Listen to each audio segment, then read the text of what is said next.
Sure, I think there are three really big areas that I see are very upcoming.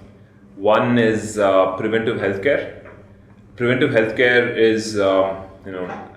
is taking off in a big way in India right now, and I think technology will play a huge role in making it far more reachable, accessible, and I think there's going to be a ton of work that IT can do to make preventive healthcare more widespread in society. I think it's already happening now and going forward as well, there's going to be a lot in preventive healthcare.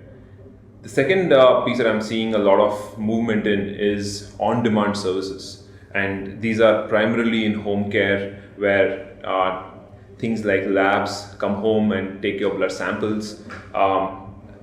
Physicians come home for certain reasons. Physiotherapy can happen at home now. So that wellness can happen at home now. Fitness can happen at home now. So a lot of on-demand services are doing very well, in which technology again plays a huge role in matching supply and demand. And the third area, which we are also very focused and interested in as Practo, is in managing health data. Health data is getting digitalized in a rapid manner, and how can that be leveraged for better consumer experience and for better diagnosis is a huge area of interest for Practo personally. And that's going to be another area that's moving at a very fast pace, and where IT is playing a huge disruptive role right now and going forward.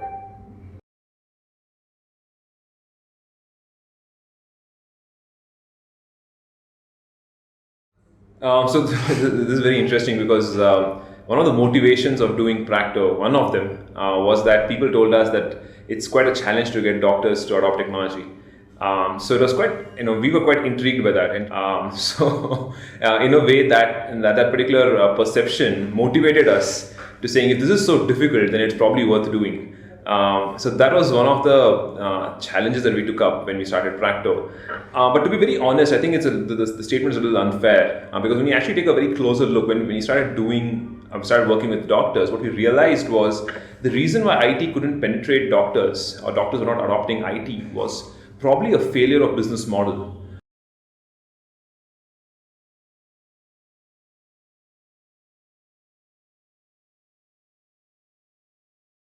The business model back then was where doctors were given CD-based software, and CD-based software for a very small population is not a very successful, viable business model, where companies get paid one-time license fee.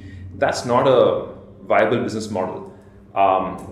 So Practo brought in, we adopted a SaaS business model where we got, instead of a one-time payment from a doctor for our software, we got payment from on a recurring basis. Now, a recurring revenue from a limited, target audience is a far more viable business model. So I guess that's a huge difference that Practo brought in. That was not possible before Practo. If you think about it, SaaS only started taking off mid last decade. In between 2005 2008, and we were the first company in India to bring this to doctors in 2009. So that gave us a huge competitive advantage when we started off.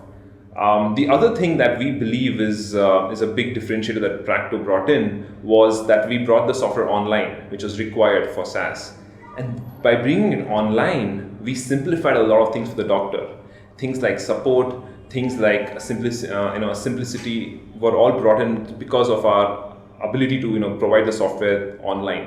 So these were the things that actually prevented doctors from getting quality software, and quality companies with a viable business model in the market. And because of the lack of these two, the adoption was pretty poor.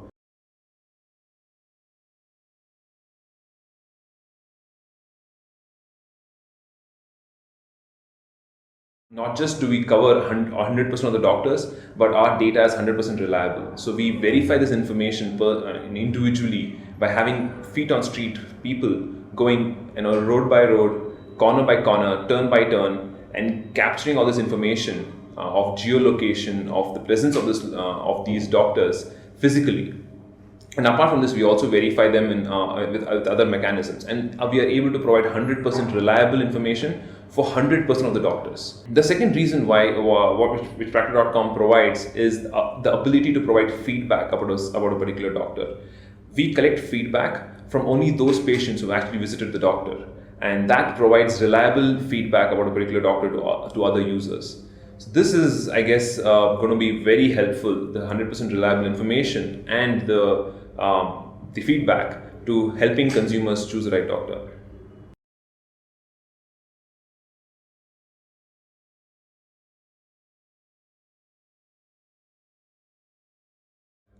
For one, things are going to get a lot more real time. In healthcare, if you think about it, a lot is about a lot of patience. Patience in finding a doctor, patience in waiting for a doctor, patience in talking to a doctor, patience in everything. The way things are moving with mobile, that it's being available both at the doc providers with patients, we believe that things are going to get a lot more real time, and so a lot more convenient for the consumers. Apart from this, there's going to be because of the data being connected, because of the data being a lot more connected and being online, the quality of treatment, the quality of outcome is going to increase tremendously. Such data was not previously available at one place. So technology will play a role in improving the outcome, and that's going to be very impactful in the in healthcare, not just in India but around the world. So in a way, we're just getting started in what's going to be an amazing time where technology is truly going to disrupt healthcare from every direction.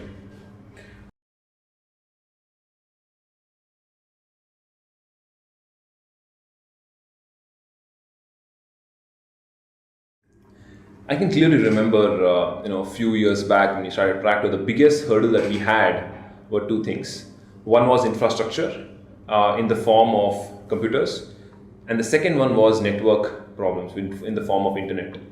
But today, with the rise of mobile phones, both hospitals, doctors, patients are all have a smart device in their hands. And with the rise of 3G and 4G networks, which are wireless, that has been a big boon to India. Earlier we were dependent on wired technologies to give us internet and connectivity. Now with wireless technologies, the bottlenecks are disappearing. So India is moving very fast thanks to the mobile and thanks to the internet on mobile. I think the bridge is getting closed up very, very quickly, and the bottlenecks are disappearing. And a lot of our innovations are able to reach both patients and doctors at a very fast pace, and they are also being able to use them at a very fast pace.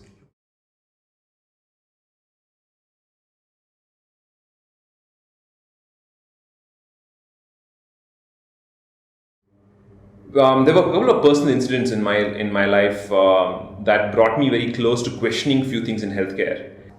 My father was suffering from a knee operation, and his records needed to be sent to a doctor in the US for a second opinion.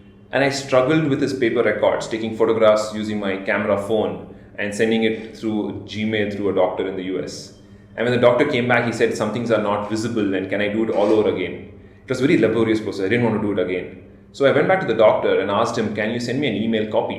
It's a simple thing. Just send me an email copy. It'll be far more legible, and I can also store it forever."